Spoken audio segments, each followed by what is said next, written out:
안녕하세요. 슬기로운 운동생활입니다. 다시 돌아왔습니다. 와. 오늘의 주제는 지난번 주제랑 이제 이어지는 내용이에요. 2부.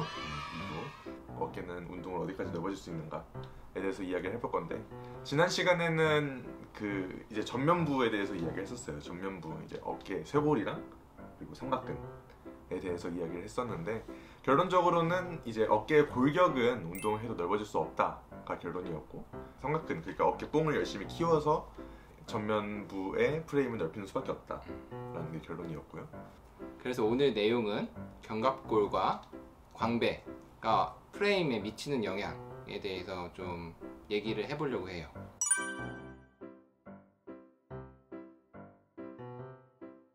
지난번 1부 마지막 때 살짝 희망이 있다고 얘기를 했었는데, 1부에서 해부학에 대해서 간단하게 이야기를 할 때 흉통과 견갑골 사이에 공간이 있어가지고 이렇게 자유롭게 움직일 수 있는 여지가 있다라는 이야기를 했었고, 그걸로 인해서 쇄골과는 다르게 견갑골 쪽에는 조금 더 운동으로 변화할 수 있는 여지가 있지 않나 라는 생각에 이제 이번 주제를 정했습니다.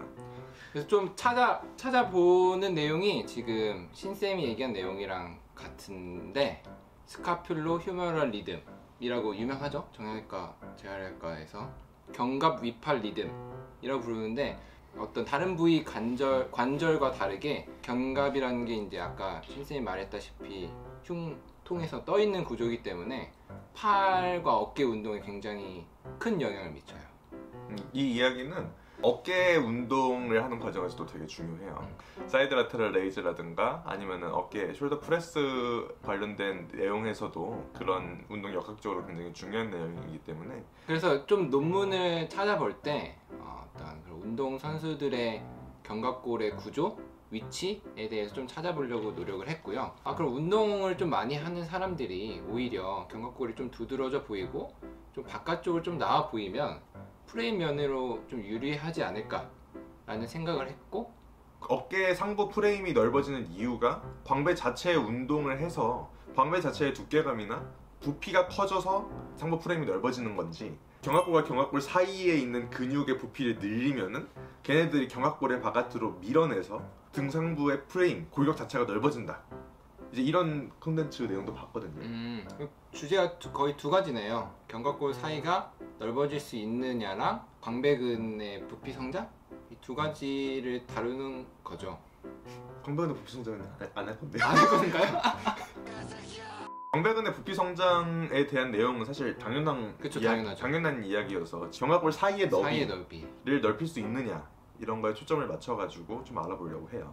그러니까 견갑 사이 너비에 관련된 논문을 좀 찾아보려고 했는데, 움직임이 워낙 다양해서 그런지 검증된 곳은 찾기 정말 힘들었어요. 논문도 논문인데 운동선수들의 어깨 사이즈라던가 견갑 사이즈 같은 걸 기록해 놓은 논문이라도 있을 줄 알았는데 그런 정보도 딱히 없더라고요. 그리고 광배라는 것 자체가 그 유명한 프로 선수라던가 유튜버들 같은 경우도 광배 생긴 게 좀 약간 다 다르게 생겼어요. 기준점을 하나로 통일하기가 좀 어려운 것 같아요.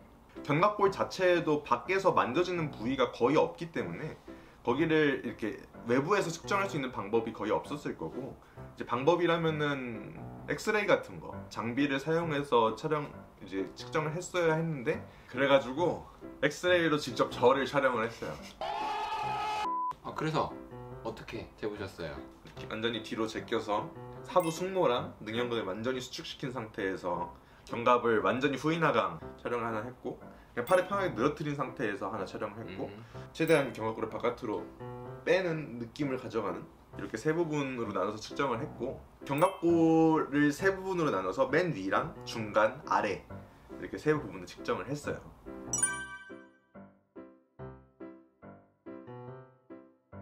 이게 평소 상태고 이게 견갑을 후인 하강한 상태인데, 후인 하강을 하면은 이제 평소 상태보단 당연히 거리가 줄어들겠죠. 평소보다 약 절반에서 절반 이하로 줄어들었어요. 절대값으로 생각하면 한 10cm 정도가 줄어들었다라고 측정이 되고 있고, 레스프레드를 할 때는 이제 상부 같은 경우는 한 6% 정도, 그 중부나 하부 같은 경우는 14에서 15% 정도가 이제 증가를 했어요. 아무래도 그 견갑골 자체의 움직임 자체가 상부는 좀 적고 하부가 이렇게 이렇게 넓어지는 방식으로 돌아가기 때문에 이런 식으로 측정이 됐을 것 같은데, 거리 수치 자체로 보면은 한 4에서 5cm 정도가 증가한 것 같아요. 그리고 이제 저 자신만 재면은 이제 큰 의미가 없잖아요. 운동을 안 하는 사람과 그 저와의 이제 비교를 해서 엑스레이를 찍어봤어요. 이제 서울대 정형외과 출신의 이모 선생님의 도움을 받아서 키가 저랑 아예 똑같았고요. 쇄골 길이도 똑같았어요. 16cm 정도로 비슷했고, 그 일반 상태랑 후인하강 상태 두 곳만 비교를 해봤어요. 후인하강을 한 상태에서는 오히려 운동을 안 한 친구가 0.5에서 1cm 정도 더 견갑골 사이가 넓게 나왔어요. 아마도 그 친구가 견갑골을 컨트롤하는 방법을 잘 모르는 만큼 아마 그 친구가 후인하강을 하는 법을 잘 모르기도 할 거고, 하부 승모라던가 능형근을 조이는 방법을 아마 잘 못할 거기 때문에 넓게 나왔을 수도 있을 것 같은데, 하지만 평소 상태에서는 제가 그 친구에 비해서 견갑골 사이 너비가 4에서 6cm 정도 더 넓게 측정이 됐습니다. 제가 내린 결론은 쇄골의 길이가 똑같다고 해도 운동을 안 한 사람과 운동을 어느 정도 한 사람의 견갑골의 위치가 평소 상태에 있을 때 차이가 난다 라는 게 일단 첫 번째 이야기였고, 두 번째 같은 경우는 그 엑스레이 촬영에서 봤을 때 하부 승모나 능형근의 부피의 증가로 인해서 견갑골을 밀어내는 그런 이 부피 효과는 아무래도 생각보다 적은 것 같다. 로니 콜먼, 이제 뭐 황철순, 아주 능형근과 승모근이 거대한 사람들 같은 경우는 이제 그런 부피 효과가 있을 수도 있을 것 같아요. 근데 사실 저희는 일반인이잖아요. 근육들이 차지하는 부피로 인해서 견갑골 사이가 멀어지는 그런 부피 효과가 나타난다? 저는 그럴 것 같지는 않아요. 1번 얘기에 동의를 또 하는 부분이, 그러니까 운동하는 사람이 일반인에 비해서 넓어 보이는 자세를 가지고 있다, 이런 얘기잖아요. 논문 결국 결론적으로는 없었는데 운동 선수들의 견갑골 위치 관련된 논문은 좀 있어요. 팔을 어깨 위로 많이 쓰는 뭐 야구 선수, 배구 선수, 농구 선수들 같은 경우에는 이제 견갑골의 위치가 바뀌고 그걸로 인해서 조금 더 공을 더 잘 던질 수 있는 구조가 나타난다, 이런 논문들이 굉장히 많았고, 그래서 그 논문에 이제 착안을 해가지고 일반인들이 갖고 있는 하부 승모근과 상부 승모근의 비율보다 웨이트 트레이닝 하는 사람들의 그런 힘의 비율이 더 크다. 거기서 좀 유추를 해보면 견갑골을 좀 아래쪽으로 당기는 힘의 역할을 하게 되는데, 그런 힘의 역할의 균형이 좀 떨어지면서 그런 부분이 전반적으로 지금 신생처럼 프레임이 넓어 보이게 하는 역할을 하지 않을까라는 래피셜 스스로 생각을 해봤고요. 그러니까 몸 자체의 근육이 키워져서 견갑골 사이가 멀어진다, 약간 이런 개념보다는 반복적으로 견갑골이 넓어지는, 아니면 반복적으로 견갑골이 벌어지는 환경에 노출이 되니까 견갑골이 그렇게 변형이 됐다. 운동을 할 때, 특히 등 운동을 할 때 로우를 하든 뭐 풀업 같은 걸 하든 견갑골을 반복적으로 이렇게 반복적으로 빼는 이런 자세를 계속 반복적으로 취하게 되니까 견갑골이 그거에 적응을 한 거죠. 그리고 저번에도 수영 선수 이야기를 했었는데, 헬스하는 사람처럼 막 광배근을 막 강력하게 수축하고 막 꽉 조이고 힘을 꽉 주고 이런 활동을 하지는 않단 말이죠. 그런데도 불구하고 광배근이 되게 넓고 크게 발달을 하잖아요. 이제 보디빌딩이라는 종목의 특성상 광배의 넓은 형태랑 광배의 두툼함, 광배의 그 부피감, 이 주는 신미안이 중요해서 이제 그런 식으로 수축을 하는 형태로 운동을 할 것 같은데, 상부 프레임의 너비를 중요시하는 게 목적이라면은 수축보다는 이 견갑골의 위치를 잡아주는 이제 근육의 이완을 통한 면적의 증가를 더 꾀하는 게 조금 더 효과적이지 않을까라는 생각도 했습니다.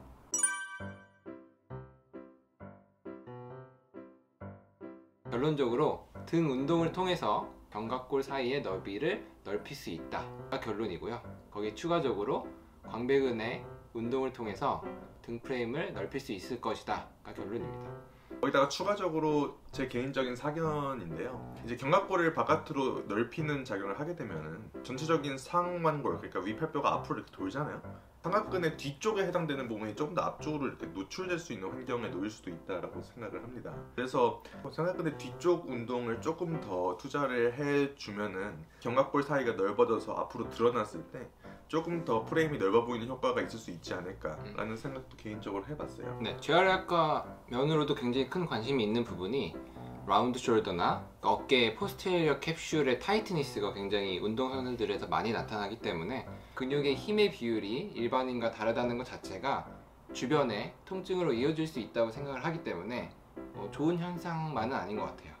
그런 부분들을 좀 해소하기 위해서 스트레칭과 더불어 어떤 그 어깨 뒤쪽 근육을 키우는 운동에 대한 관심도가 요즘 많이 늘어나고 있죠.